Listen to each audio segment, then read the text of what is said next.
গাঙ্গুলি বাড়িতে এবার নিজের জায়গাটা পাকাপোক্ত করার জন্য এবার ঈশানের স্ত্রী হয়ে গাঙ্গুলি বাড়িতে প্রবেশ করতে না পারলেও এবার আয়ুষ্মানকে ও দেবলীনা ওর নেক্সট টার্গেট করলো। হ্যাঁ বন্ধুরা, ভিডিওতে লাইক দেখতে থাকুন। যে মুহূর্তে কিনা ইন্দ্রাণী গাঙ্গুলি বলতে থাকে যে বাস আর 4-5টা দিন তোমাকে এই বাড়িতে আমি অ্যালাউ করবো, তারপর দেবলীনা তোমাকে জাস্ট আমি এই বাড়ি থেকে ছুঁড়ে ফেলে দেবো, কারণ তোমার মতন এরকম বিশ্বাসঘাতক নোংরা দুশ্চরিত্র প্রজাতির মেয়ের এই গাঙ্গুলি বাড়িতে কোনো রকম কোনো ঠাঁই হবে না। ঠিক সেই সময় দেবলীনা যখন বলতে থাকে যে আন্টি কোনো টেনশন নেই, তুমি এই আগামী 4-5 দিনের উল্টো গণনা আমার শুরু করে দাও, এর পিছনে 4 দিনে আমার জন্য যথেষ্ট হয়ে যাবে এই বাড়িতে পার্মানেন্টভাবে আমার নিজের জায়গাটা পোক্ত করার জন্য। ঠিক সেই সময় কথা বলা মাত্র দেবলীনা যখন বলতে থাকে যে দেখো, প্রথমত আন্টি তুমি আমার যেখানে কিনা বাড়ির ছোটো বউ হয়ে আসার কথা ছিল, সেই জায়গায় আমি ছোটো বউ হয়ে বাড়িতে ঢুকতে পারিনি, সেই ঠিক আছে, কিন্তু আমার মূলত প্রথম থেকে কিন্তু টার্গেট ছিল এবারে বড় বউ হওয়ার। এবার যখন কিনা আমি আমার সেই স্বপ্ন পূরণের লক্ষ্যে এগোচ্ছি, তাহলে সেই স্বপ্নটা তো আমি এত সহজে ভেঙে দিতে দেবো না।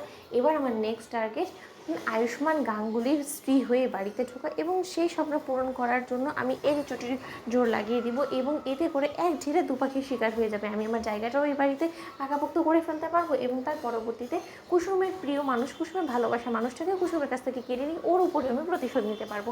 ঠিক সেই সময় এই কথা বলা মাত্রই দেবলীনা যখন বলতে থাকে যে এবার আয়ুষ্মান গাঙ্গুলি তোমাকে আমার হাত থেকে কে রক্ষা করে আমি সেটাই দেবো, তোমার জাদুঘরও তোমাকে বাঁচাতে পারবে না কোনো ম্যাজিক দেখিয়ে। ঠিক সেই সময় আয়ুষ যখন বলতে থাকে যে কী ব্যাপার দেবলীনা, তুমি আমাকে না জিজ্ঞেস করে আমার রুমে ঢোকো কী করে, বলো তো, তোমার মধ্যে কি মিনিমাম ম্যানার্সটুকু নেই? ঠিক সেই সময় কুসুম যখন সেখানে গিয়ে হাজির হয়, এবং কুসুম যখন বলতে থাকে যে কী ব্যাপার দেবলীনা ম্যাডাম, আপনি সব জায়গায় কেন ঘোরাফেরা করছেন বলুন তো। অন্যদিকে দেবলীনা বলতে থাকে জাস্ট শাট আপ, তুমি একটা কাজের মেয়ে হয়ে তোমার লজ্জা করে না, তুমি সব বিষয়ে কেন কথা বলো। ঠিক সেই সময় আয়ুষ বলতে থাকে যে ও কাজের মেয়ে নয়, ওর একটা পরিচয় আছে, ওর একটা নাম আছে দেবলীনা, তাই মুখ সামলে কথা বলবে। ঠিক সেই সময় দেবলীনা যখন আয়ুষকে হুমকি দিয়ে বলতে থাকে যে তাহলে কি ও এবাড়ির বড় বউ, মানে তোমার ওয়াইফ হিসেবে ওকে আমি এখন নাম ধরে ডাকবো যে ও এবাড়ির গাঙ্গুলি বাড়ির বড় বউ, ইন্দ্রাণী গাঙ্গুলি বড় ছেলে বউ, তাই এই সমস্ত কিছু সম্পর্কে আদৌ কি আন্টি জানে নাকি?